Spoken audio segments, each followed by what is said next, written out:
Hello, human peoples. You're listening to the podcast network of Gamefully Unemployed. To support us and gain access to great exclusive podcasts like Fox Mulder is a Maniac, Tom and Jeff Watch Batman, Star Trek The Next Futurama, and our latest show, Spiel Boys, head over to patreon.com/gamefullyunemployed. We do game streaming, movie nights with our patrons every Friday night, and you can even commission your own podcast about anything you want. Literally anything, within reason, and we have to do it. You are quite frankly out of excuses not to go visit patreon.com/gamefullyunemployed. That's patreon.com/GAMEFULLY unemployed, which is spelled like it sounds.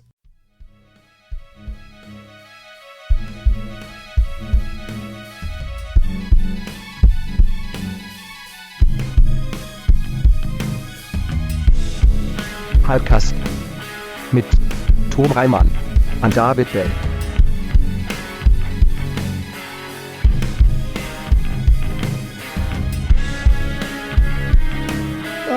Start the podcast by making noises. Ooh. Hi, everybody. Hey. Hi. Whoa. Hi. Whoa. Whoa. Welcome to a brand new episode of Hypecast, the show where we get hyped about stuff and things. Yeah. Whoa. I am one of your hosts, David Beal. And I'm the other one, Abe Espernas. Welcome, Abe. Thank you so much for being my David. Tom. Yes. Hypecast. Hypecast. In the parlance of Tom. Hypecast. Yeah. Hypecast. We're back. We actually skipped a week last week to make room for Batical. If people haven't checked that it's out. so good. You should check it Batical. out. And there's surprises. Not only I, but like he's been telling me stuff about like Batical stuff that I was didn't even know, and it blew my freaking mind. You got to listen to this podcast. A lot of amazing guests on the horizon for that. But Abe, yes, you're here now. Thank you so much. What do you got going on? What do you want to tell people about your world? Well, Planet Abe. If you like my talker and my thinker, you can find more of me at patreon.com/smallbeans. I don't know. What am I got going on? I'm in watching anime. Yeah, you have. I've been, me and Swaim we just keep redrafting versions of our movie that we're making, Papa Bear. And man, oh man, it's like we've made like 80 versions of this thing at this point. We just need to kill this baby. That's what murder the baby is, right? Yeah, murder the baby. Yeah, just because it's like you get an investor and they're like, "Oh, we like it, but like maybe change this and stuff like that." So we're getting closer. Is my point. It's hard, and writing, it's like it's fun. It's fun. Yeah, it's like when you say a word over and over again and it loses meaning. Loses meaning. Exactly. Yeah, where you start being like, I don't know what the point is of this good? was. Yeah. How did I think this was good? And then Swaim says it in a certain way, and I'm like, that's really good.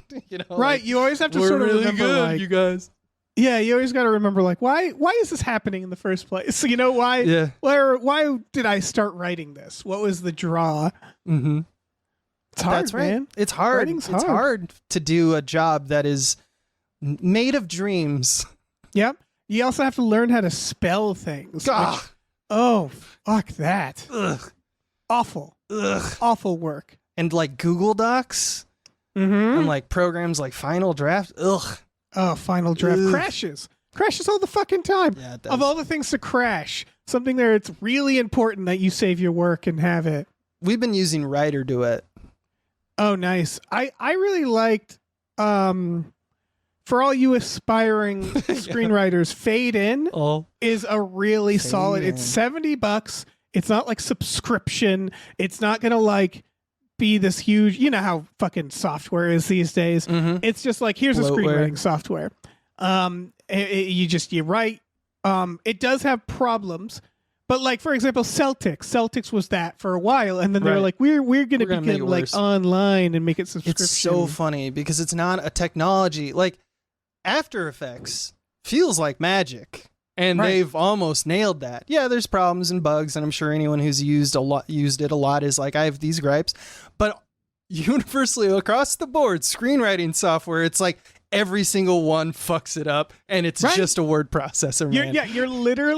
You're literally simulating a typewriter. Yeah. That's it. It just has to do what a typewriter does. Yeah. Anyway. And I don't know, man. So that's the Screenwriting Minute with Dave and Abe. Yeah, you got it. Come here for all your log lines. I don't know what that would mean. That's not a saying. Oh, if we had a podcast about screenwriting, there would be a section called the log lines or whatever. Lines. You're like, you heard it here first. Yeah. Screen beat. All right. Speaking of podcasts, we have some producers to thank for this podcast. People who made this show possible. Viewers like you, etc., etc.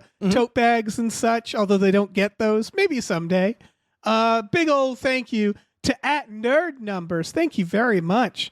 Thank you to Zero Charisma as well. Thank you to 2001 A Space McNulty Odyssey. Thank you to Aaron Burser. Woo. Thank you to AJ. Thank you to Andrew. Abe deserves more hype, McGuire. Thank you, Andrew. Thank you to Andrew. How demands a single act of kindness. Thanks, other Andrew. Thank you to Asking Seven. Yeah. Let's thank Ballet Karate Hulk. This next one is new, Abe. Let's thank BLT22EWH Viz-B exclamation point. Perfectly done. Thank you. Thank you. Boodler Boodleson. Thank you. Let's not forget Brian, who Tom knows. Thank you. Tom's not here, baby. So get out of here, Brian. Thank you for your patronage. Let's thank Brockway Loves the Meat Millie. Thank you. Let's thank Burrito Says Water, Gym, Sunscreen, Kung Fu, Ska, Self-Care. Woo! Let's thank Chester's Prophet. Thank you. And let's thank Christopher Robert Sparts Esquire. Thank you. My goodness, we're greased up. We're greased up. I'm all greasy for hype. Yeah, one could say we got to go fast. You know, running around at the speed of sound. Oh yeah. Gotta find my rainbow, find my own way, or something like that. I don't know. Oh man, Abe, all these random phrases are making me think about Sonic the Hedgehog 3. Have you seen any of these? I've seen one. I've seen the first one. I missed the second one, and apparently there's a team up that happened because in this one there's a lot of talk about family, in the Vin Diesel way, where he's like, you get Knuckles now and you get Tails, and they were villains, but now because it's Fast and Furious, you see where I'm going with this? It's all light, I do. kind of, and like enemies are becoming friends. And this is. I saw the first one. I'm not a Sonic fan. I never grew up on Sonic. And so this is one of those cases where it's like when you learn that like, I don't know, that like a cartoon mascot has a bunch of side characters that you didn't know about. Yeah. Like when you look at like the McDonald's lore or something where you're like, what is all this? And seeing like people talk about this, like they're talking about like a Marvel film, and it's nothing against anyone. And it's not even an age thing because, like Sonic, that's something we grew up on. I'm just like completely in over my head here where I'm like, what is all this? Yeah, it's very old, man. It makes you feel old. Right. It's funny because what you just described is what I like went through the MCU with. So I feel like I'm good on it. Like when I see universes that clearly want to tell more lore, I'm like, that's just a thing we do. Just to ignore it.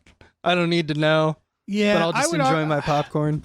To their credit, I'm not a big comic book guy or Marvel guy, but the MCU, I like was able to follow it. Not knowing the comics because they knew to do that. When it was early days when they introduced the Black Widow, I was like, what a great update to the Marvel universe to add like a Scarlett Johansson type. Right. And then someone told me about like the long standing like series of comics that go into it. And I was like, oh, word. I thought they made that up. And I'm a dummy. So don't be like Abe. Oh, I mean, I had a lot of that. Don't get me wrong. It's more just that, like, when they would show, like, Thanos, for example. Yeah. I didn't have to be like, when they tease him, I wouldn't have to be like, oh my God, that's Thanos. I'd just be like, got it. That's a bad guy. Purple guy, later. bad. Yeah. Josh Brolin seems like going to be fun. Going to be a problem. Yeah. Going to be a problem. Got it. Yeah. And that's all you need. That's all you need. this has what? Shadow is his name? Is Shadow. He's got rocket boots. Keanu Reeves? It's Keanu Reeves? Yeah. Where's That's all wild. these little freaks coming from? I don't know. I don't know in the first lore. one, I know it was like someone a knows the parallel lore. dimension. Yeah, Robotnik made them all. No, is that Mega Man? I get Mega Man and Sonic confused all the time. Well- I know I shouldn't, but it's like there's a whole lore about a crazy doctor. But also, Oh, I don't think Robotnik that's is just like, or he's is just a Robotnik villain. Mega Man? Well, they both have those weird. They both have like crazy doctors. Yeah, it's like it's just the Animaniacs Doctor guy. Light aspect. But Yeah. no, I think if I remember the first one correctly, they're a race of hedgehogs that are superpowered, and Dr. Robotnik wants to take their essence, their speed. Yes, their sperm. Yeah. Yeah. And like I'm pretty sure they came from a portal, like from a parallel dimension, which means that what we're seeing in this movie, what strikes me like the cracked observation, is that this is all new for this version of the world. Like this takes place in our world. Right. If giant dumb hedgehog suddenly became a problem in the last 5 years. Well, it's always taken place in our world because Right. that's the James Marsden character. He's like just the schlubby, like I'm just an average Joe who wants a family, and Right. like Sonic's like I'm gonna fucking destroy your life like a gremlin. Yeah. Also, But like, yeah. no, like in this trailer they show like SWAT teams Yeah, and like it's serious like government people. And again, this is like 10 years ago or 15 years ago they were thinking about like, 9/11 and terrorism and shit. And now they're sitting there like these fucking hedgehogs. Like I wish there were moments where the SWAT team are all getting ready and one of them just stops and goes like, this is so fucking So stupid. fucked. Why is it great? Like, Why our are we world- doing this? Yeah, it We feels don't like need our this. world now is just you take a fantastical world and then you just add our world to it, and that's what we call a gritty reboot. But I Yeah. don't know. Maybe in the lore of Sonic in the video games, does he come to our world? I always thought he was. I don't know. Running All I know around. is in the lore of these movies, because I only saw the first movie, it started with the idea that Sonic was like a Ninja Turtle. Like he came into Yeah. our world and he was a fish out of or water. a detective and- Pokemon. And now, like, I don't remember that movie, but if anybody in that movie was shaking their fists, like, we got to stop this hedgehog, they were right. Because look how Yeah. stupid and wacky the world has gotten thanks to this fucking Stupid hedgehog. fucking hedgehog. Yeah, and I also don't understand how fast works, because Shadow has rocket boots. Right. That's Does that not mean he naturally needs fast. them to keep up with Sonic, or does that mean he's faster than Sonic because it's like He's fast and then rocket boots? Like, so please figure that out, movie, for me. Thank you. I assume this will all be answered in Yeah. Sonic the Hedgehog We 3. hope. They also they do the MCU Thor beat with Robotnik where he's fat and needs a makeover. Yes. I think every love cinematic that. universe needs to have one of those. Like, imagine in X-Men if like Magneto, when he was put into prison, he got real fat. Right. Like he's doing chess and he's just like eating Cheetos. That would be amazing. Yeah, Magneto. just Sir Ian Yeah, because McKellen. what did he doesn't have to move. He can just make his chair fly around. Yeah. Yeah. That's right. He can. Ooh, he would fly his chair into the Cheeto. Yeah. Well, how would he levitate the Cheeto? I'm imagining him just like floating like a manatee, just like not he could really lift like. the table and tilt Yeah. it into his mouth. That would be great. He's like, Charles, Yeah. more Cheeto dust, Charles. I love how Jim Carrey is just doing these movies and nothing else now. Oh, it's great. It's like, I mean, it feels like he just did the math and he was like, they're gonna give me like 20 million a movie. If they keep churning out like 6 of these, I'll be good until I die. It's fine. Yeah, it's cool, but I really do wish that they made, like, instead of making 9 more Sonic the Hedgehogs, please make 9 more The Masks. Yeah, you're right. Yeah. I want Gritty the Mask like the comic book. Oh, yeah, where it's super dark and he's like, what manner of beast is man? Yeah, I think we could do. I think you give that to James Gunn, or like, I mean, we're just ready for it. We're just society ready for is it. ready for it. Yeah. We weren't in the 90s. We are now. Yeah. We can do that. Where it's like, hubba hubba, and that's the joke. Now it's like, hubba hubba, should I kill myself? Is today the day? Exactly. And then he does, but he can't die because he's a cartoon. Because It's he's a like, mask. Yeah. He's a mask. See, come back to your roots, Jim Carrey. James Carrey. James. Come back to your roots. What? Yeah, Sonic the Hedgehog 3. I hope I don't have to see it. Like, again, nothing against it. I just can't handle this. I just I can't. just can't. It's too much, man. Yeah, it's too much. I have my own bullshit. Well, you just don't see it, just like you did with the second one. Yeah. Speaking of my own bullshit, this next trailer, The Lord of the Rings, The War of the Rohirrim? The Rohirrim. Rohirrim? Yeah, I remember these guys. These are the horse guys with Carl Urban. The horsey men. Which, sure. I mean, this is a anime. It's an for all anime. you Abes out there, yeah. Yeah. And so it's... You know what's my favorite part about this? Is that I love when Hollywood treats us like dummies and they play the footage of the live action Lord of the Rings from 20 years ago and then turn it into animation slowly. So I'm like, oh, I've seen this. Lord of the Rings. Yeah. I see. But yeah, it's an anime. We're going hard on anime. I didn't know this because the next one we're going to talk about is also an anime. Did you know that the last 4 years, this is me having studied anime, I'm an anime scholar now. The last 4 years has been huge for anime in the West, fucking colossal. A whole industry has formed in the last 6 years because there's so much stuff with all the light novels and all that stuff. And it seems like they're just taking a property and making an anime. Yeah. Like on Tom and Jeff Watch Batman, I'm guessing we're covering the Suicide Squad Isekai anime, and it is not great. It feels like they really churned that one out. Yeah. Because they're just grab a property, slap some anime on it, and you're I good think to they're go. trying to solve kids because kids won't watch movies, but they watch anime. So they're like, and I don't know, maybe just show it, make it look like an anime, and then we'll get the kids, and then we'll get maybe the power. Some Gen Zer will be like, "Ooh, what is this Lord of the Rings?" and go back and watch them. Right. Cool. Yeah. And I also I don't mind it when it's done well for things like this because The Hobbit was so cynical and awful. Where this feels like they're okay, we're hyper focusing on this one place, this one battle. Although I don't know the story, but it feels like it's recycling the same plot. It's hard where to it's tell that with woman Tolkien. who's I want to fight, and it's no, you can't fight. You're a woman. And I was like, wasn't that the thing in Lord of the Rings with this same people and same place?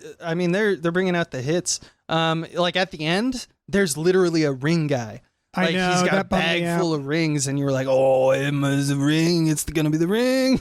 It's kind of it's one of those things where I'm that you can have some, obviously, but it's the same problem with Star Wars making everything about just the one family, and you're like, God damn, there's other people in this universe, and this seems to have that potential where it's hey, this isn't about the ring. Oh, never mind, there's the ring. There's the ring, baby. Yeah. I think it's probably going to just be a throwaway, and they put it in the trailer just to be member. I also think so. I think they're just we got to have some ring shit. Because all of the other footage didn't seem like anyone was a big Goliath, hulking beast that apparently when you're evil and you touch the ring, that's what happens. I really want throughout this thing for people to just keep finding rings and go oh, it's a one? ring. Is it and then someone else is oh, that's my ring. Thank you. I dropped that. It's a magical ring. It just makes me fart quite a bit. Yeah. It's just a shitty magic but ring. I'm farting. Yeah. Yeah, but I'm farting right now constantly. As far as I'd love a ring that makes me fart while invisible. I'd know exactly what to do with that ring. Oh yeah. Just fart everywhere. Fart it so you're invisible everywhere? Yeah, I'd go everywhere and fart everywhere. And See, everybody here's would my be big what's question. that fart? Here's where my head goes. For the invisibility to work, do you have to have clothes on? Because if you have to take off your clothes and it only works on the body, that means you're farting, but there's no clothing barrier. And that becomes a problem. Because now you're just crop dusting my face. Oh, that's the point. That's why I'd be invisible running around naked, giving everybody just fresh, unfiltered farts. That's the point. That is how I imagine you. A little cherub, but instead of a bow and arrow, it's just your farts. Just my farts everywhere. And you go The like, White House, my farts. Woo-hoo-hoo-hoo. And you work for some Exactly. goddess that's like, make everyone smell your farts. Exactly. Yeah, that's your existence. This is how I prefer it. You know what? As far as I can tell in Lord of the Rings, the War of the Rohirrim or whatever, Rohirrim, I'm probably saying Make a new name. Do a new name. The They War of should the have Horse made a new People. As far as I can tell, everyone is Jon Snow or sounds like Jon Snow. I know nothing except horses and honor. And the I don't know why that was Arnold Schwarzenegger for a second, but the main young hottie's name is Wolf. Nice. That's pretty sweet. That is pretty sweet. Yeah, they're all very serious people, which it's Lord of the Rings. But at the same time, I'm like, yes, toss a couple hobbits in there. That's why the hobbits were there, you know? Hobbits, They were there to be like, look at me, I'm a hobbit. Hobbits are It's like fun. cream. They make it work. They make it mild. Yeah. That's how you ingest that shit. Otherwise, everyone is too fucking serious. Yeah. And as we see in this one, half of this trailer is just two old dudes pounding each other, just I know. just smacking each other as hard as they can. That could be the whole show. I'll watch that. Yeah. No, I'm into this. I like Rings of Power a lot, and I'm excited for that new season. It's been getting there's some crazy shit happening with the reviews. Have you heard about this? It's hard. I looked at it, and it's got high critic, low audience. Yeah, people are saying like this is the worst shit I've ever seen, and other people are saying this is great. So I'm not gonna. Who knows? I'm not gonna pin it all on this, but I know the first season they really hated the fact that there was a serious woman. Like Yeah. there was literally people being like, why doesn't she smile? And she's fucking fantastic in that. Yeah, I love I'm actually glad that they shot all of them because that means that they're not going to necessarily have the ability to listen to fan service of They're like, not gonna Disney Plus this Yeah, and be like the exactly. toxic fandom wins. yeah, Yeah. acolyte, poor guy, poor people, Yeah. poor That careers. I just started watching that too. I was halfway through and I was like, this seems pretty good. Oh, never mind. I guess I won't finish it. Yeah. But I mean, you know, It's awful. whatever. Yeah. But this, I don't know. If this is anything like Rings of Power, I might like it. It's they seem to have the right idea with Lord of the Rings right now, in my opinion. Do you know if it's a show or a movie? This looks like, oh, that's such a good question. I do not Because know. it changes. Whatever it is, it looks fairly bite-sized. Everything's being made into a show right now, and I don't think that everything should be made. Like, I would like this I a agree. lot better if this is just like a tight 80. This is a movie. I just looked it up. Good. It should be like a tight 90, tight 80, and just It's like not a tight 90, but Oh. it is a tight 2 hours. well, all right. I mean, it is a Lord of the Rings. They know that their audiences can handle it. You know. That's tight for Lord of the Rings. Oh yeah. I mean, there's probably with when you're doing animation, you can't do like a 4-hour director's cut either. Yeah. It would be nonsense. Well, anyway, I love I'm Lord of the excited for Rings. I mean, I think it's one of the properties that's perhaps a little overdone at this point. But and because mainly we got really good ones. It's tough, but man. Whatever, Like, man. It's a good one world thing that's to tap happening right. into. Yeah, we got Jurassic World news, which I did not put on this. Mhm. But like I was thinking about that, where I was like, remember when? Like I started to have that feeling where I was like, well, I hated the last 3, but maybe this one's okay. And then I was like, Dave, what are you doing, man? Like, since when Don't is try that to okay save for it. Jurassic Park? Yeah. Let Where it it's die. like, why are we making 20 of these? And it's kind of the same where I'm like, the Lord of the Rings was kind of, that was it. And it's, if they, I guess the only reason I'm like more optimistic because like the extra stuff they have made, I'm like, well, The Hobbit was terrible, but then that kind of broke the seal. And then Rings of Power seems more like, okay, this is off to the side. It's not like trying to make it about the fate of the fucking Middle Earth. Although it super is kind of about that, but It might. We don't know. It seems like it's just like a regional beef. It's because it's a war of the horse. I love some people. regional beef.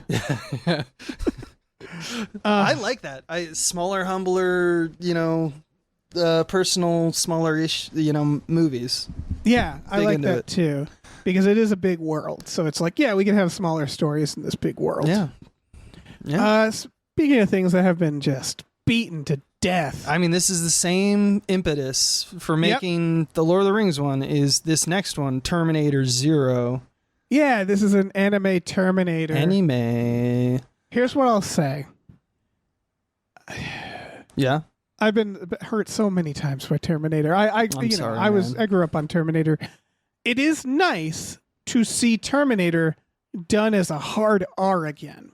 Mm-hmm. Like Terminator for me kind of needs that dread treatment where they've made so many where there's like by law Arnold has to come back, doesn't matter how old he is.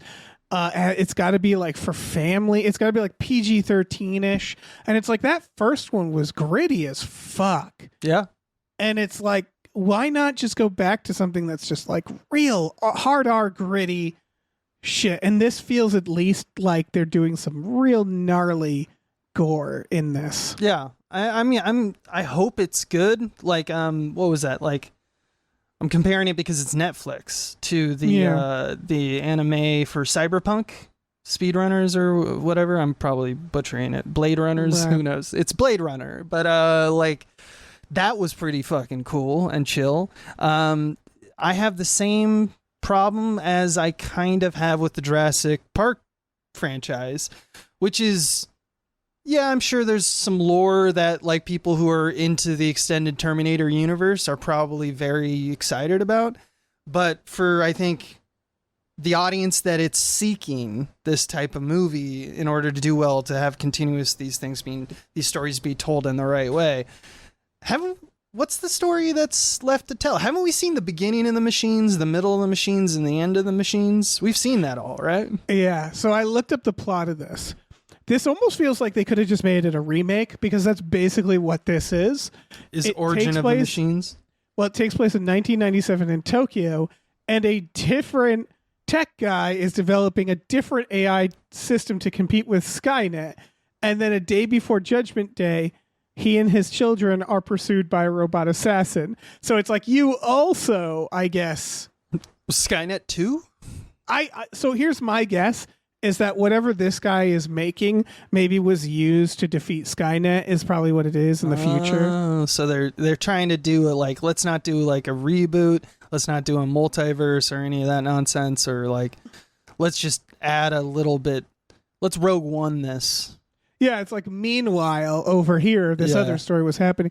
And when it's that story, I'm like, just say it's Terminator again. Yeah, at but this point, we're remaking it or something. Yeah. I think it's because like most franchises, if you were to remake Terminator right now, people would be like, "Fuck this, I don't want it." And I get everyone's opinion on this. Yeah, I mean, I'm sympathetic with what you said and also what the fans are saying. Yeah, because the counterpoint to all of this is just make some new stuff that's maybe inspired by Terminator. Right. You know, just like make new like stuff. A time travel robot machine war. They don't Terminator doesn't have everything on that, you know? Yeah. You could take parts of that and repurpose it. Yeah. That's what we've been doing for years, man.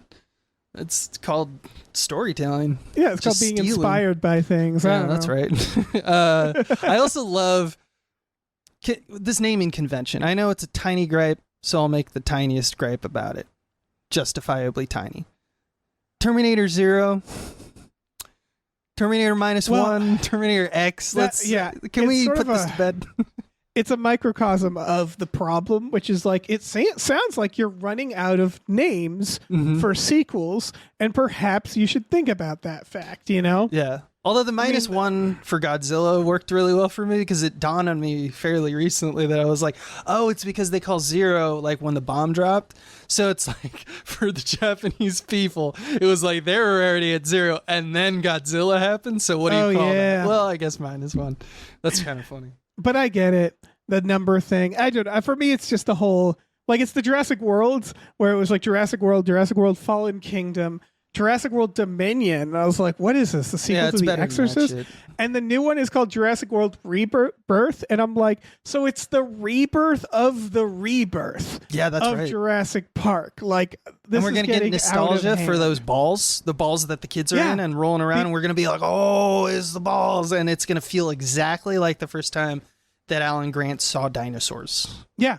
People, yeah, you're right. People are going to, like, 20 years from now, they're going to blurp it out, and they're going to go like, oh, this was back when movies were good. When the good shit was. The balls. Look at how the ball is flying, and they're totally...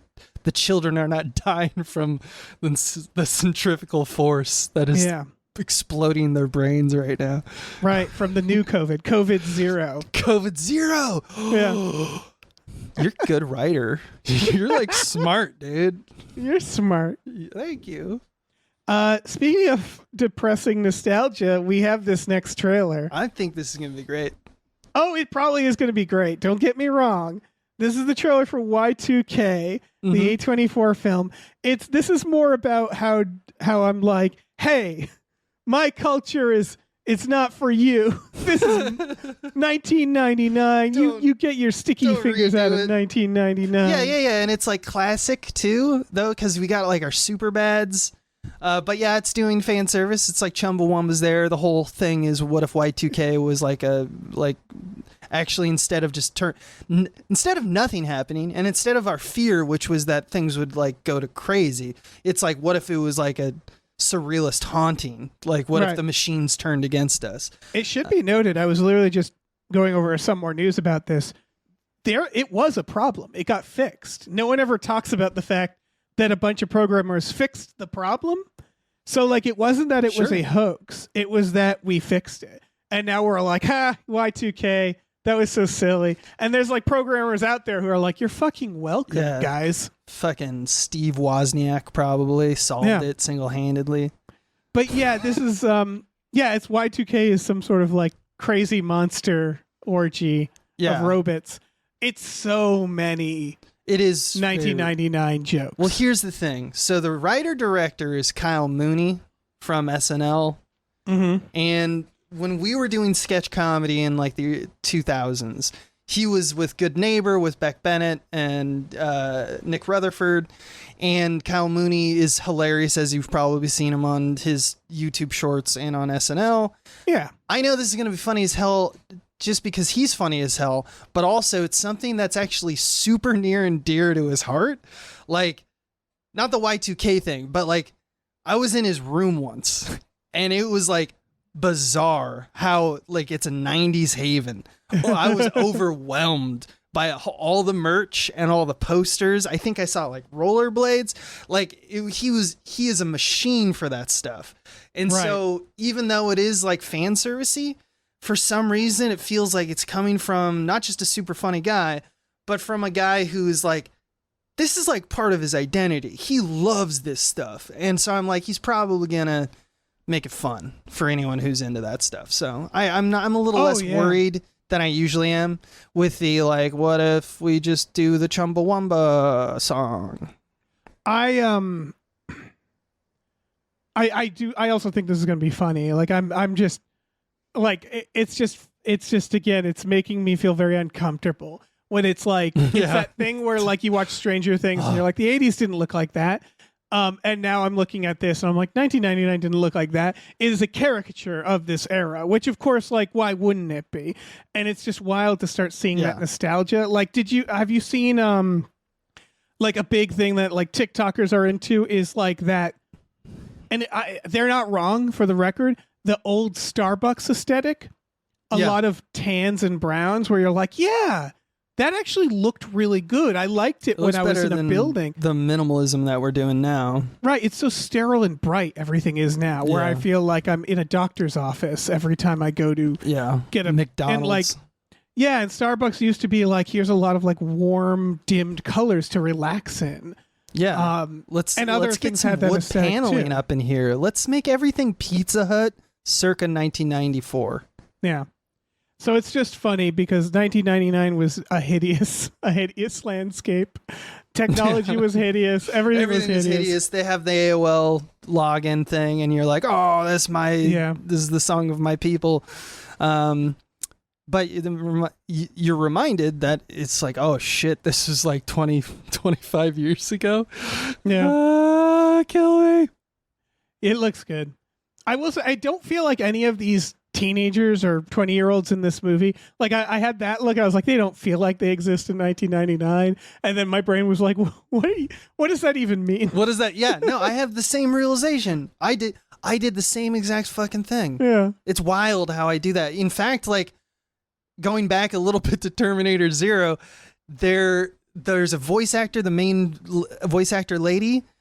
She's probably playing like a character who's probably like 20, 25, probably somewhere in there, because that's all of our protagonists since time immemorial. But when she opened her mouth and the voice came out, I was like, that's not the sound of a 20-year-old lady. That's the sound of a baby. Right. And then I'm like, oh, wait. No, that's probably a 20-year-old lady. That's just me and 20 are getting farther and farther apart. We have less and less to talk about. Me and 20. Yeah, exactly. Yeah. Well, but yeah, I think this is going to be a lot of fun. I think it can be, just because of who's behind it. I love Kyle Mooney. He's it's fun like guy. a Shaun of the Dead vibe, where it's like, we're having fun. It's not going to be scary. It's going to be.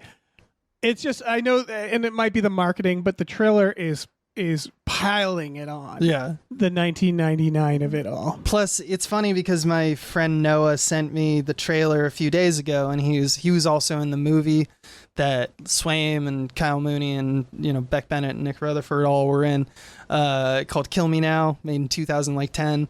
I think you can watch it on YouTube at this point.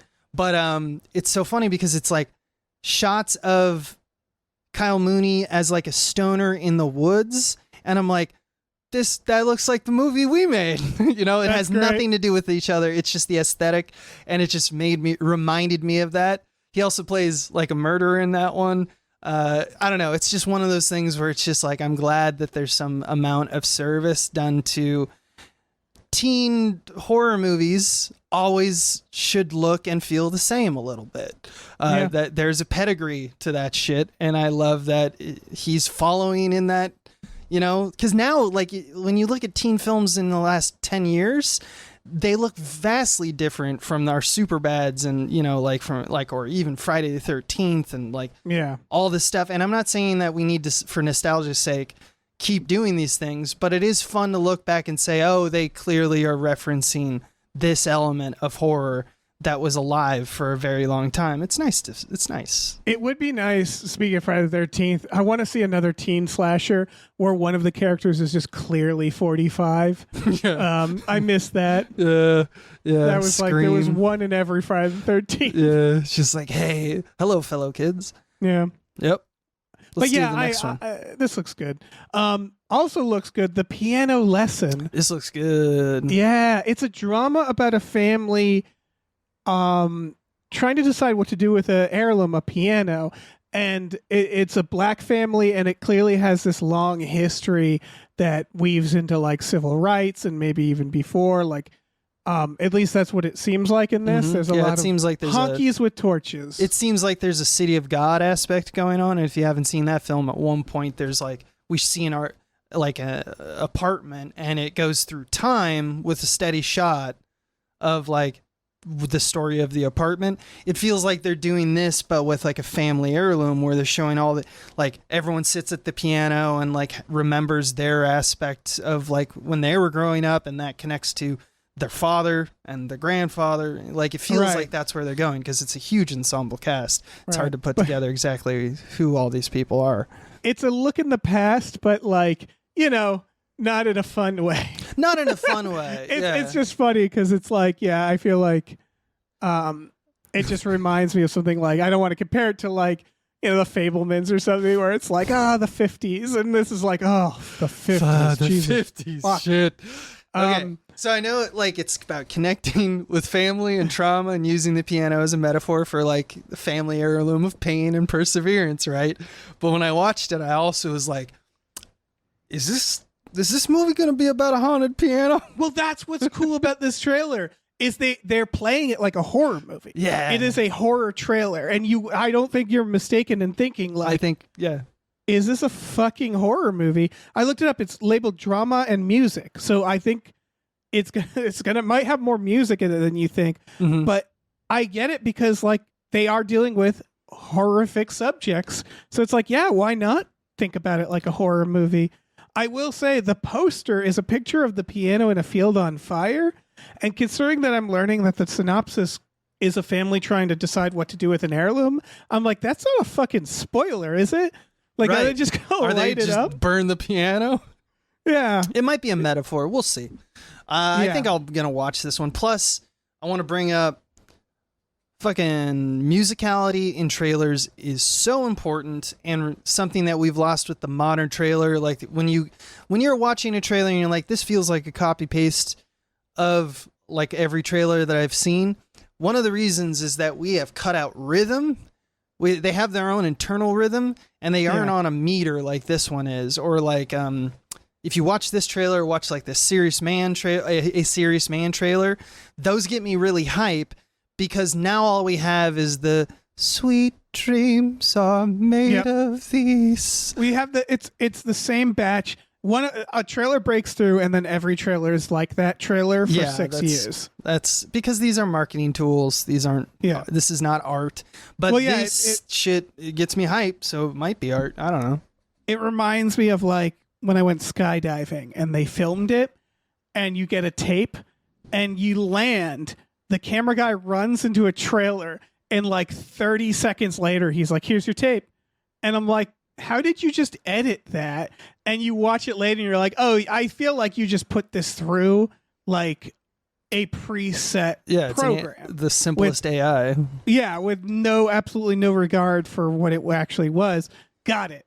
And so like, that's modern trailers. That's modern trailers. Wow, I didn't know that about jumping into the sky. What was it called?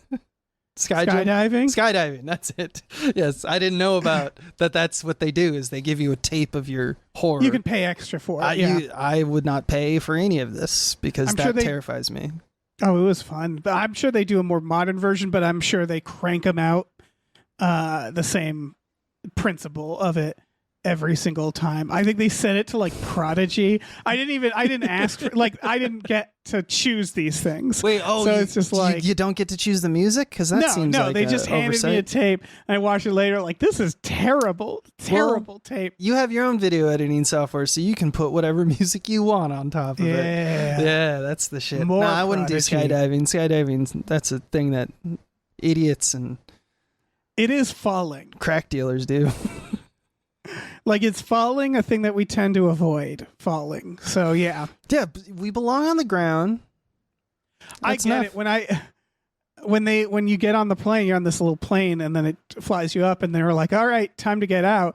And I was like, "But my body doesn't want to get out." Yeah. But everything in my evolution has told me not to do this. Mm-hmm. Like for all of my life, 99.9% of my life, floor and my feet are not that far from each other. Yeah.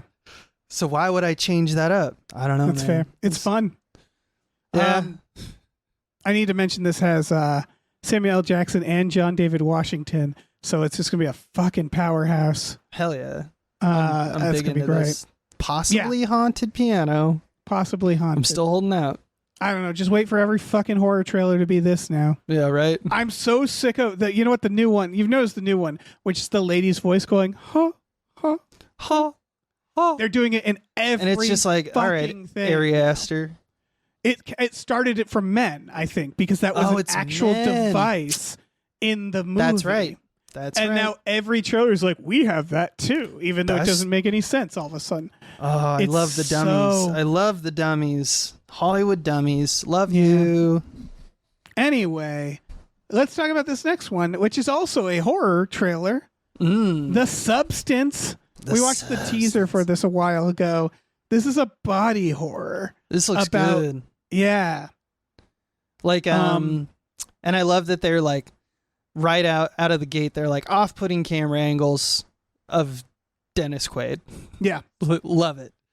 Mr. Reagan himself. It reminds me of like the story. The plot is that she essentially is going to, quote, unlock her DNA and release a younger version of herself because she feels pressure from society that because she's like not as youthful as she used to be, and that is getting in the way of her career. She's doing this horribly like body horror level. I think there was like a Black Mirror kind of about this, like alteration of oneself. And it's unclear if it's cloning, but it's like, have you seen The Congress with Rachel? No, I need to. It looks so good. Or not Rachel, Robin. Robin Wright. Right? Yeah. Instead of that, which is a psychological horror about like giving away your identity to like AI, this is like body horror and appears to be a very Cronenberg type thing, which more Cronenbergs, please. Absolutely. I mean, there's already 3 fucking Cronenbergs out there. Yeah. There's literally 3 Cronenbergs. I mean, they making movies. spawn from eggs. They do. It's they spread. You got to put out a spray and traps. Give me a camera as soon as they burst out. You're going to get a lot of Cronenbergs. Yeah, and they will. They don't look anything like facehuggers, but they will do things to your mouth. Oh, 100%. But yeah, this is the director of Revenge. I'm really excited for this. I like Demi Moore. I like this premise. It's just, an aging celebrity who's, it's the body standard, the beauty standard stuff of today and how far people fucking go.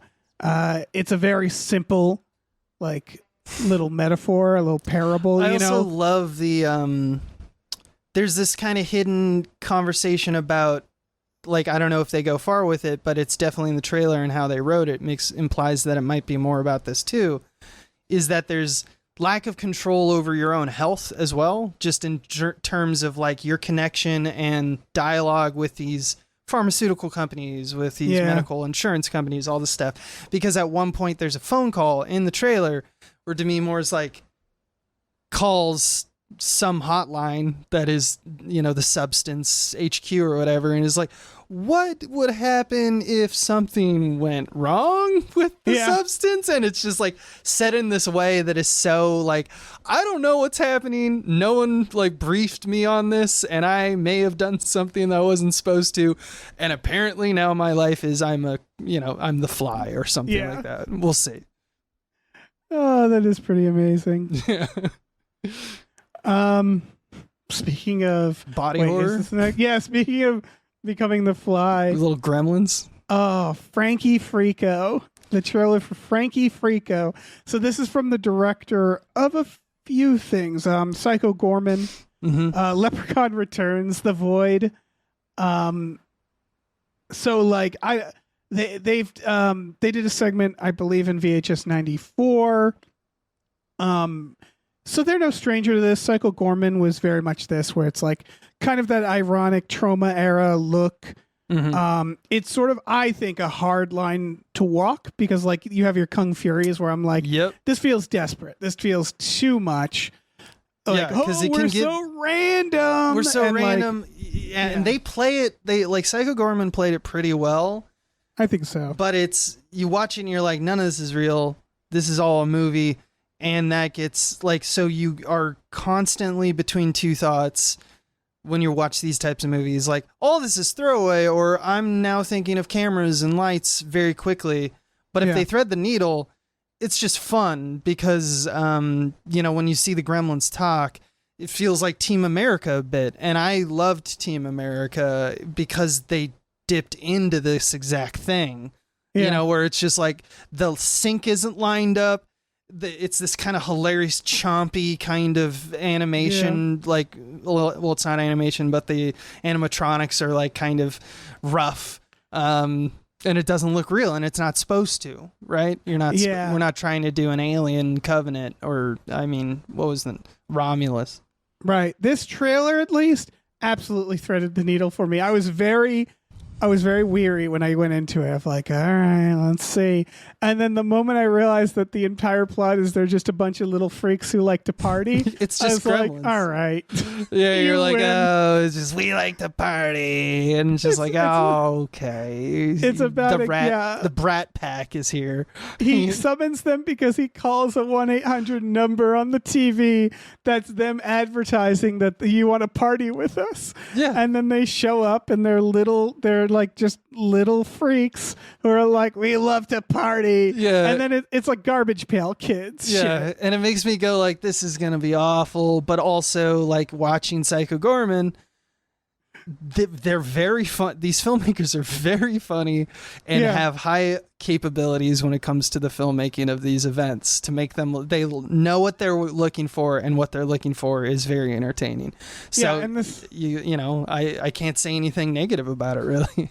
No, I'm pretty excited because then we see that he goes into their universe, and it's like cool world shit. It's like this scummy, it's Howard the Duck shit. Yeah, where you're like, this is the Freako planet, and it's all like model work, and it does look good, and it's just it's good because it's sort of, it is nostalgia for a specific time in filmmaking that is not profitable. And that's why I kind of am charmed by it. Yeah. Because I'm like, it doesn't feel like a cash grab. Because it's actually cash never poison.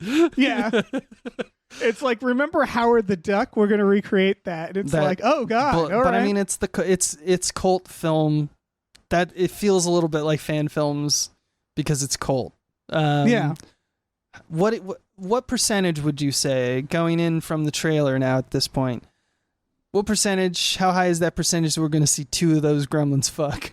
Oh, yeah. They're going to see dicks and all. We're going to see every part of 90%, right? Yeah. 90. Easy. If not 100. If they don't, I would be very disappointed. Like, I want to see the main one's dick, and I hope it's like way too long.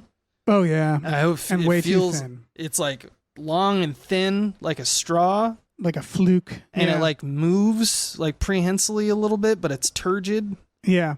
It's very off-putting. I want that for all of us. Yeah. And he's just like, I love it. Yeah. And we're like, no. And that's the movie. Oh, man. I think there's something that we've figured out. Yeah. Because I think about like Meet the Feebles, Peter Jackson's Meet the Feebles, where I think what we've learned that's interesting is that you can do, like, there's a visceral horror when you can achieve that with puppets. And that is weird that we have that we can look at foam and go like, oh, that's fucking disgusting, even though you know like it's just foam rubber. Yeah, Hoggle's a good example. So there's a genre of like horror comedy that just simply knows that you can do that. And there's a self-awareness at, like, that's the Team America thing I'm telling, like, it's the embracing of like the lo-fi element of it. Oh yeah, I mean, there's literally behind the scenes of Team America about how they made the puppets too good, the like the mouth effects, and they had like, to, they told them like dial them back, and they're like, really, and they're like, yeah, make them worse, which is perfect. It was the perfect decision, and I think that's what they're kind of. They're playing that line too. Like, it's grotesque, but it's also clearly fake. You know, like it's that, and it's tough. As we were talking about, it's tough to navigate. But I think, ultimately the problem, and like again, this looks like it'll be a lot of fun, but it isn't Garbage Pail Kids. It isn't Howard the Duck. And what I mean by that is, you're never going to be able to recreate the authenticity of when people sat down and actually thought, this is a good idea. That's what I think I mean when I say like fan film. That's exactly what I mean. Like, not to be like denigrate it, but it's just more of like, there is something almost wholesome, or like, this feels reverent to a purpose as opposed to what came before it, which was reverent to nothing. It was just, we're going to make a movie that we think is super weird and funny, and there's something to that. Authenticity is definitely the word. Yeah, you look at Everything Everywhere All at Once, or Turbo Kid, anything that uses like an old aesthetic of technology. Like Johnny Mnemonic is a movie I love because it's so cheesy to watch him put on these fake VRs and stuff. But at the time, that was cutting edge. Right. At the time, the idea of like you could order things on your phone to the TV was cutting edge, and that's kind of part of the charm. So it's like it's tough. It's really tough, I love and that I think shit too. I think you have to take it a little seriously. Like you look at the new Alien movie, which we didn't really appreciate, but they do the 70s aesthetic, right? And they don't go like, look how corny it is. They go like, no, it's nice. We're going to use it. We're going to actually like embrace it. as opposed to try to make it ironic. Right. I love that era too. The 3D modeling early days. Yeah. You know, it's like, I love when they like this, the absolute arrogance and confidence that came along with their like, check it out, and I bring you water. And it's like, we fucking nailed it. And then you go back and look at it, it's just like 4 polygons slightly moving. Oh, yeah. Like, you made this in Bryce 3D, motherfucker. I remember looking at PS1 games and being like, this is photorealistic. This is like real life. And that movie Y2K is also doing that to some extent. It's clear that they're doing that as well. They have like Lawnmower Man graphics and shit. Yeah. And it's like, I get it. But I kind of, I don't know. It's, again, hard. You got to thread that needle. Got to thread that needle. And they've done it before. But they are, as a team, they are a little fan servicey based off the movies they choose in terms of like, let's choose, like, what's the most awesome thing? Like, should it be a dune buggy jumping off a cliff with turret guns firing at a dinosaur? Right. Let's put a hat upon yet another hat. And that can be funny. I mean, we're in a post-Deadpool society. We as sure I are. say all the time to my lovers and family. Yep. Speaking of all of this, everything we're saying, the final trailer is for VHS Beyond, which is a celebration specifically of the VHS aesthetic. But it, like, I would argue VHS and Beyond found or footage films. Yeah, VHS is very good at not being like, look at this, look at all this. Yeah. We're gonna look at how cheesy this era was. So the name and it's is it Twinkle Twinkle Little Star? There was a song throughout. I think it was that. I mean, the implication, and I'm almost certain, is the VHS Beyond. It's all alien stuff. I think it might be alien stuff. I was hoping they would like call this interdimensional. VHS -1, but they didn't like it. I'm pretty excited for this, if only because Kate Siegel is directing one written by Mike Flanagan. And I'm like, shit. That's crazy.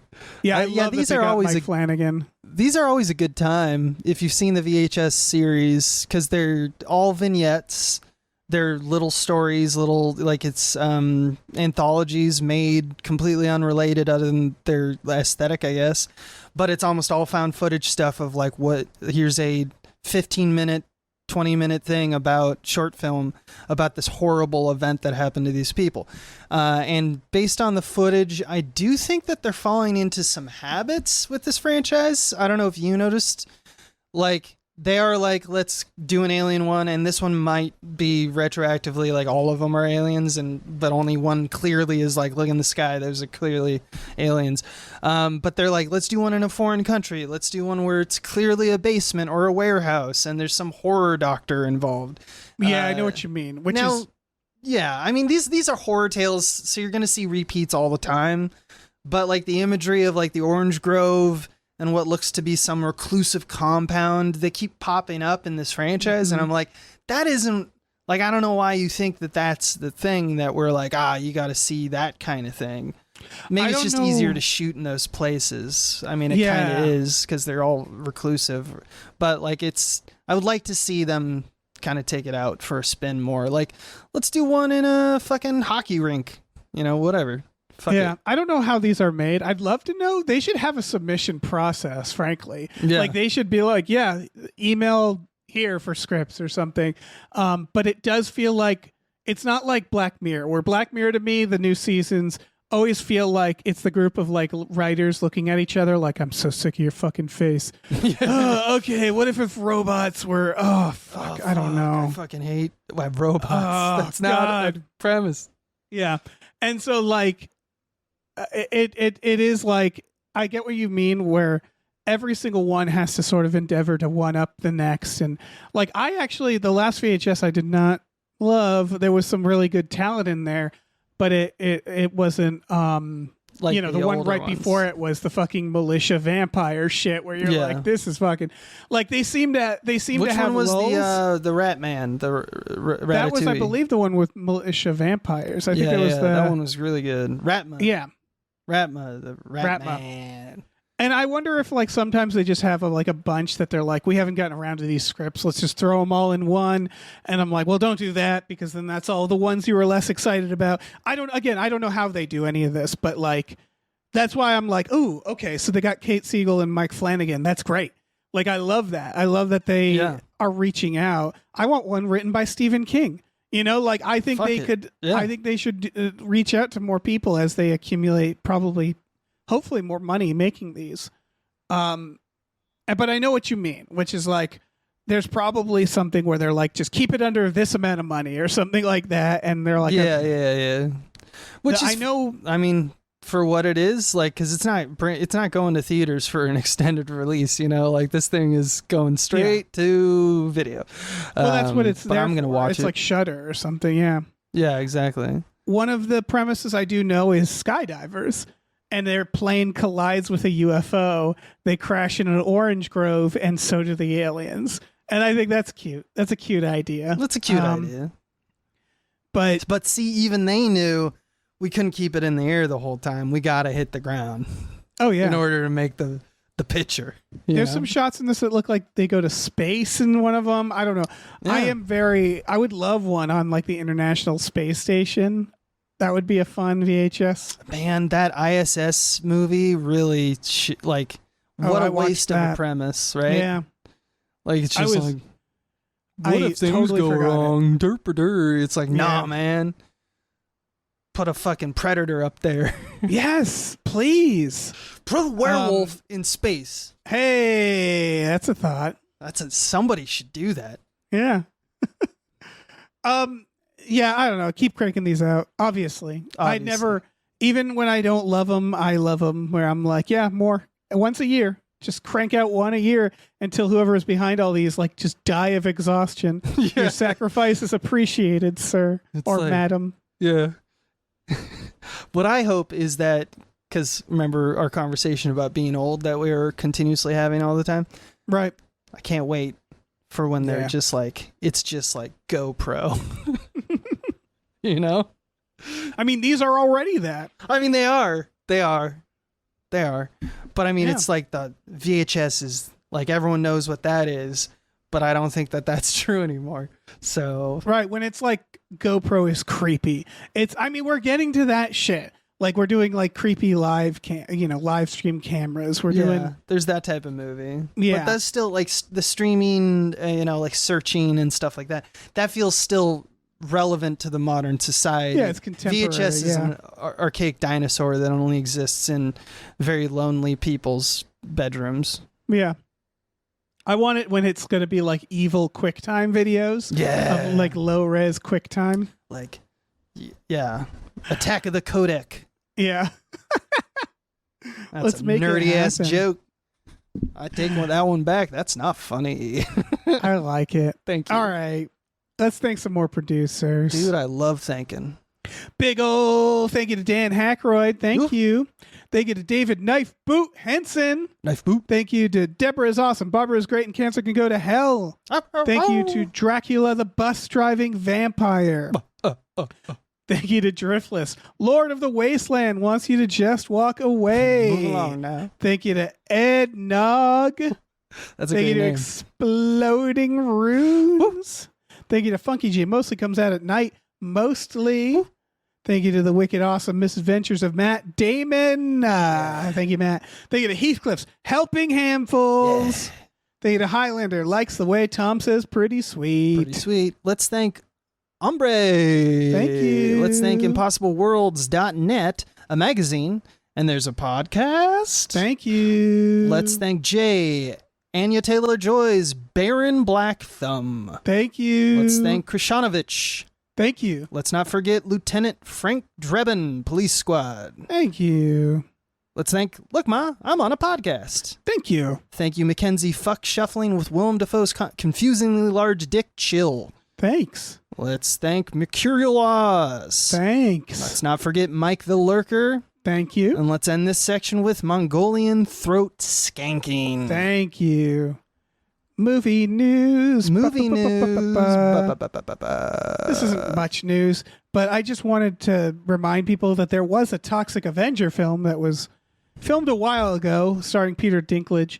He recently said that he hopes it'll come out, which doesn't sound great. Yeah, he clearly doesn't have power over it. He's not a producer, he said. Yeah. It really feels like to me, and I think I said this on another, is that whoever made this movie, whoever paid for it, didn't understand what the Toxic Avenger was, and then saw the movie and got scared. That's the vibe. Which is strange considering that if you look at the press around this movie, other than that, critically highly successful. Like the 25 reviews that came back put it on a 92. So if you follow those kinds of numbers, like that's pretty good for a pre-release. So maybe there's more to it. Maybe there's something rights. Yeah. It's just very weird. I remember when like this was first announced, and I remember thinking like, are they gonna like try to crank it through, like make like an Avengers, a superhero movie out of it? Yeah, there could be a little bit of worry because it was shot a long time ago, and right when on the tip of the tongue was superhero fatigue, which I think is now kind of it's true, it's a fact of life, but also for a lot of audience, and fans, it's passe. It's like, who cares? I like this shit, so I'm gonna watch this shit. And there's, they are legion. It's also got Elijah Wood in it. And Kevin Bacon. They're both little freaks. They love being in weird things. Yeah, I love that they love weirdness. Right, Kevin Bacon. It's crazy how Kevin Bacon has basically made his career out of that shit. Yeah. He was in X-Men and all that stuff, the First Class, but like when you go even to the earliest part of his career, he was also doing Tremors, man. Like the guy loves weird shit. I love him. He does. Also, if you don't remember the trailer for this, it also does the Psycho Gorman, like we're doing the throwback effects, which is proper for the Toxic Avenger because it's a trauma film. Like that is what you would do for a Toxic Avenger, as opposed to trying to make like an updated version. Yeah. I'm just really scared that we're gonna get like what happened to Borderlands. That like some producer is like, make it PG-13. Rip out the soul of what you've already shot, replace it. They're probably not going to reshoot it. They'll probably just shut it down. So I might get the Batgirl treatment. Yeah, and it's just like, again, I'm like, what did you think you were making? What did you think? Again, this is hypothetical. I don't know what the actual case is. Maybe the producers are all in on it. And there's some other aspect that's keeping it in limbo. But yeah, I mean, they don't reveal that shit, but we know that the machinations of the Hollywood machine are myriad. Yeah. But it's funny because my villain arc here was me going like, don't do another Toxic Avenger. And now I'm like, please show me this Toxic Avenger. I'm so curious. Well, I still to this day, I think he falls into toxic waste. I know that. And becomes like a hero or an anti-hero, like a Spawn. I don't know. I don't know vibes. If you've ever seen Trauma films or the Toxic Avenger. Oh, Trauma films. Trauma is famously a superhero one. They are the version that we've been talking about with Frankie Freako, but the unironic version, meaning that they're run by Lloyd Kaufman, who's always felt like he's a little in on the joke, always, but he's also like. He knows to like just sort of not try to be ironic, and they've made a series of movies that were just like real scummy, direct to video gore and tits, and like really silly movies that were always funny, but they were usually funny in a way where you're still kind of laughing at them. Yeah, you're like, this is awful. However, they've also been known for getting people their start, much like what's his name, Roger Corman. Yeah, including Trey Parker and Matt Stone's first movie, Cannibal the Musical, is a trauma film. Yeah. And in fact, Universal tried to buy that movie from Trauma, and they're like, absolutely not. And James Gunn wrote Tromeo and Juliet and made a bunch of trauma stuff. And so like they've sort of just been like, on the fringes.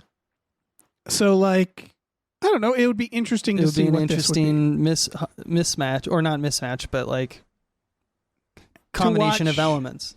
Yeah, to watch mainstream mainstream Hollywood celebrate trauma would be interesting. Lloyd Kaufman was in Guardians of the Galaxy very briefly. So yeah, I want to see it. Is Speaking the of Green Hollywood- Lantern a trauma film? No, it should be. It feels should like be. one. Little goblin Ryan Reynolds.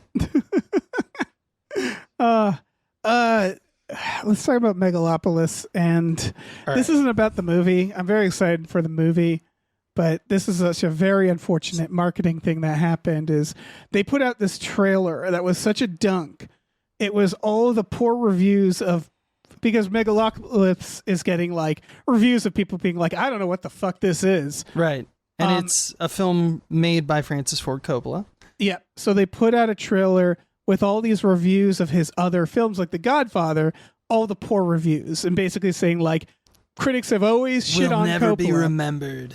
Yeah, but he's always made great films, and that isn't a bad point because I'm sure there are actually bad reviews of his early stuff. Where like he's honestly he was initially misunderstood, and then he became the guy who created The Godfather, and then everyone was like, all right, no, he does slam dunks. So all the ones that we remember, like Apocalypse Now and stuff like that, like he wasn't misunderstood for those.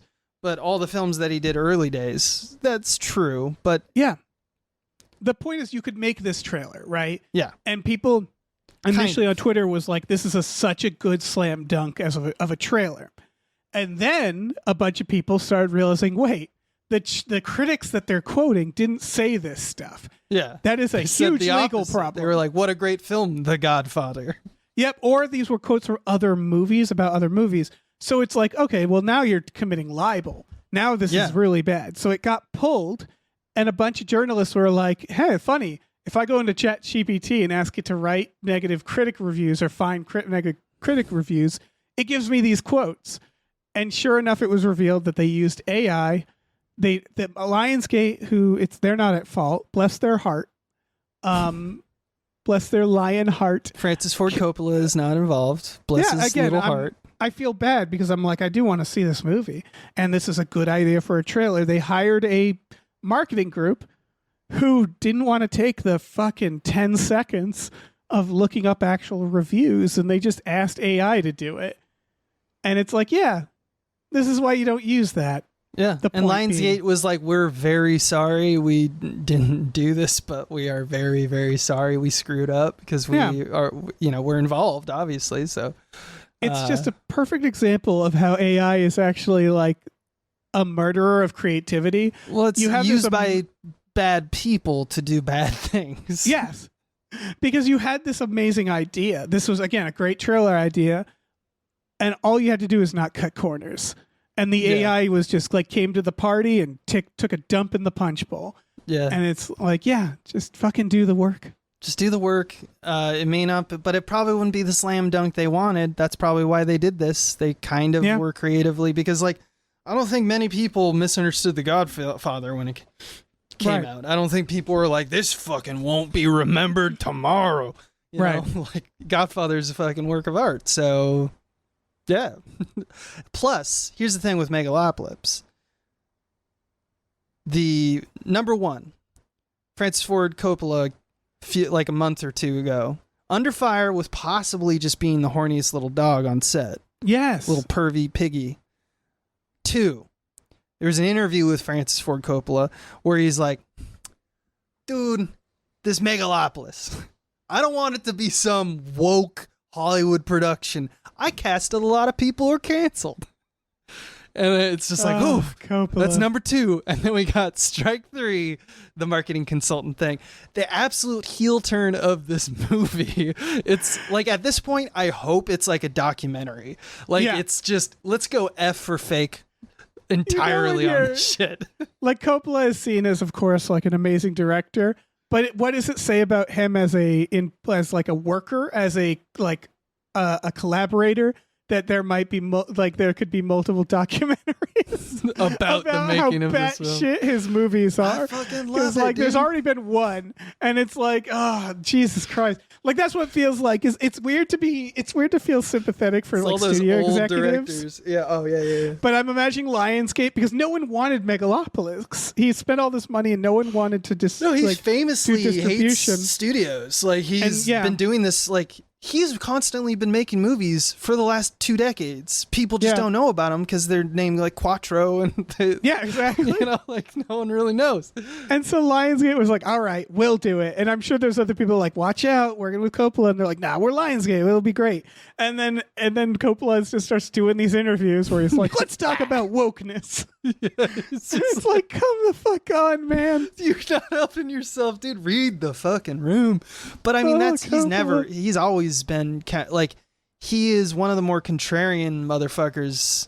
You know, He like absolutely is, yeah. like Kubrick was a contrarian motherfucker. But to me, Francis Ford Coppola was even more hardcore. Yes. Like, Because they I think Kubrick was like, by design, I need it to be this thing, and because my tyrannical nature and like how I have to get things done, the ultimate effect is I'm contrarian. But I think Francis Ford Coppola is like, it's more interesting to like just do outside the box constantly, and that's my vibe. And so you put him in to this world, and it does feel like okay, boomer a little bit, you know? Absolutely. Like he does have the vibes of like, I can't imagine asking him to wear a mask during COVID. Yeah, you know, you're gonna where get it's an like, earful. oh, Jesus fucking Christ! It is very okay, boomer. If you're not using the mask, can I put them on my ears? Yeah, Because I don't want to hear your bullshit, goddamn man. nonsense. No, it's fine. I mean, like this is who he is, and he's going to fucking kill it or into obscurity because the world has left him. This is the sad aspect of aging artists, you know?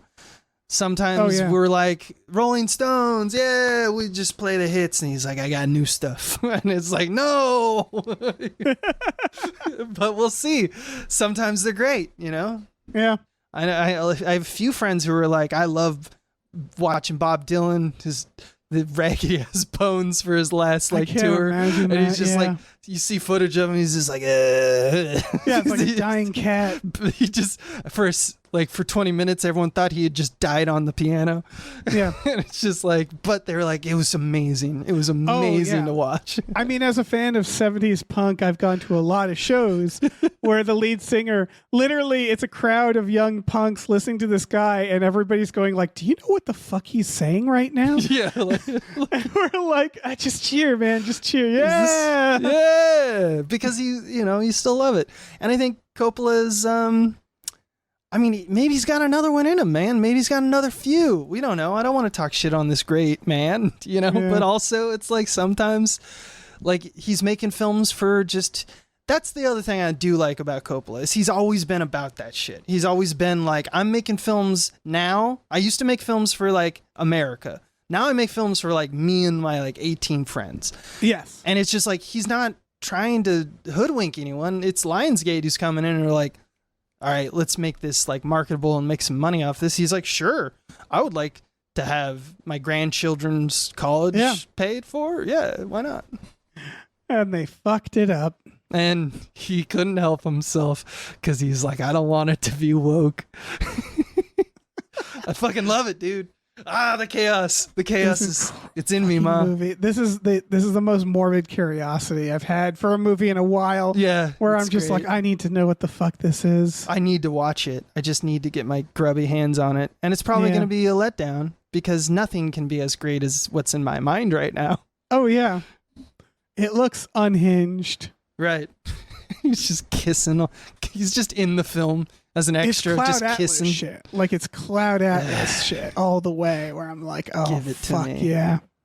Yes, sir. Hype, Man. hype. Hype. Well, that's it for news stories. Let's thank some more producers. You How got about it. How about it? Big old thank you to Mr. Tell Your Wife how many Patreon subscriptions you have before you agree to buy a house. Thank you. Thank you. Thank you to musical guest Rob Ritchie. Thank you. Thank you to Norm from Cheers. Thank you. Thank you to Pete Forpagel. They get a pneumono ultramicroscopic silical volcanoconiosis anti-disestablishment Terranism Jones. Thank you. Well done. They get a pre-order Jason Pargin's new book so he can keep making big feats. Thank you. They get a psychic Bigfoot. Woo. They get a Rev MD. Thank you. They get a Ricky Cilantro. You. They get a Rosemary's Baby from Eraserhead. Thank you. Thank you to Screaming Horse Pyramid. Yeah. They get a Sorry Cop, world's most laughable centrist. Whoop. They get a Steven. Steven. Thank you. Let's thank the conveniently placed self-destruct button on the top of every baby's head. Thank you. Let's thank Tom's baby. Thanks. Let's thank the patron, the midnight patron. What patrons at midnight? Thank you. Thank you, the municipal medicinal arsonist. Thank you. Thank you, the oatmeal savage. Thanks. Thank you, the Tubi Terror Bunny thinks you could use more Rutger Hauer in your media diet. Yum, yum. Let's thank these 7 Bs. Also yum. Thank you, Tiger Draws, Pratt, Thompson. Raindrops keep falling on my head. Beautiful. Let's thank Tip Drizzle. Thank you. Let's not forget Tix. Tux. Thank you, Vincent.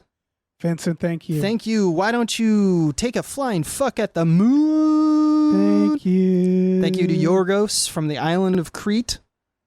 Thank you. And last but not least, your mom. Thank you, mother. Mother boy. Mother. Yeah. Hey, I got a question for you, Dave. Oh, yeah, you David? do, David? baby. Do you got a movie that deserves more hype? Oh, I so do. I so fucking Yes. do. Give it to me. I'm fixing for that hype. Yeah, you are. Yeah. This is out. Well, I'll start with the name. This is called Rita. It Woo. comes out on streaming November 22nd. It's from the director of the La Llorona movie, The Good One. And what I mean by that is not the curse of. This was the 2009 one that I believe we actually 2019. Sorry, 2019. I think we actually covered this on We Just Watched. It was about a war criminal who's at home, like he's like stuck in his home, I think because of protesters, and it starts getting haunted by the ghosts of his past. And it like played into the idea. It was Guatemala, and it was like, a very political thing about war crimes and horrible things that actually happened in that country, and using the medium of horror to sort of talk about that. That's all set up for this one, because this one, Rita, same director, same country, and it is also about a horrific thing that happened in Guatemala, specifically a fucking orphanage fire, which is like so horrific that it's like a punchline. It's like, Jesus Christ, let me think of the worst thing I can think of. And it was a real thing that happened in this country where a group of young girls in this orphanage actually rebelled against the poor treatment of the facility, was locked in a room and started a fire and ultimately perished in that fire. Horrible story. This movie is roughly a horror, but it feels more like it's like fantasy, heightened reality. Magical And realism, I believe, would be what they're really taking it from. Basically, every review has compared it to Pan's Labyrinth. And that's what it sounds like. It's about a young girl in this orphanage who meets another group of girls. And it's sort of through this, like, she like has put on this fantasy world on the orphanage, Pan's Labyrinth style. But there's some cool looks to it. The costuming is specifically like high school play, because it's supposed to like sort of mimic. I mean, it is and it isn't. It actually kind of looks real in some shots, and other times it doesn't, which is what there seems to be a knob that, like, the magical realism is being dialed in. Yeah. Because we're unsure. Like, it looks like they're doing a bit of a sucker punch. Like, it might be real, the fantasy, or it might be a way in which the trauma is manifesting for her. I mean, it is, because it's based off real events, it's the trauma manifesting one. But, like, for them, sometimes it's realer than real, so the wings look really good for them in that moment. But other times, it's just like, maybe that fantasy isn't as effective. I mean, that's what I would do if I was directing this. You know, like it That's what it seems looks like like you that's did, you're right. it seems like that's what they're doing, which is fucking cool. Yeah, it is really Can I say? cool. Yeah. He cast non-actors for this, so which is a risky idea, but the reviews seem to think it paid off. It's I more mean, authentic compelling that footage way. so far, but we'll see. There's going to be scene work and scenes that you're going to be like, oof, or maybe Yeah. nailed it all across the board. We don't know. It's We'll all to see. say that this director, I feel like any day now, is going to get shipped over to the States to make a Marvel film or whatever. Yeah, to he have his seems soul like crushed. he's killing it, man. Yeah. He's going to make his Amoris Paros. And Like then- I'm not gonna insult him by trying to pronounce his name without looking it up first. But it feels like a name that people are gonna know more and more. is it Just judging Bustamante is the name of the director or the producer? or- Bustamante. That's actually a really easy name. Yeah, I was like, I'm pretty sure it's Bustamante. It's just long. You're just like, I'm tired. Yeah. No, it just seems like having seen that other film, I'm like, this guy can make a fucking movie. I highly recommend the other La Llorona film. Yeah. It's very good. And if this has not convinced you, Rita, go see the trailer on YouTube, because the opening image, I'll just give you this, is it's set up like, if you know nothing else, and you're just watching the trailer like I did, it looks like it's a concentration camp / sweatshop, but for princesses and fairies. And I was like, oh, fuck, that's cool. Like, Yeah, you're like- immediately I was like, that is such a good hook. You know, and I was like, I didn't know that it had like this whole true story narrative around it, and that it's like a slightly political film, obviously, but like just the setup alone is such a fantastical out of the box kind of idea that I'm just like, hell yeah, we need more movies like this shit. And the fact that, I mean, I know it's not because it's Guatemalan, you said, so it's.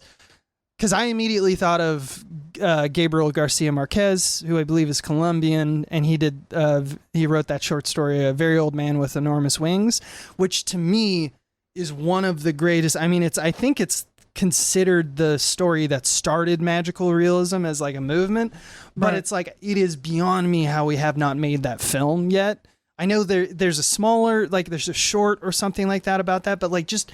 And it's just about an alien or not alien, but might as well be. An angel arrives in this small town, and he's a very old man, and he's got these wings, and everyone's like, what the fuck is People are this? like, what's up with this dude and is his this wings? a demon? Is this an angel? And it like polarizes the town completely to the point that we almost get to like Lord of the Flies level. You know, I like mean, people are they- like, no, we're Team Angel, dude.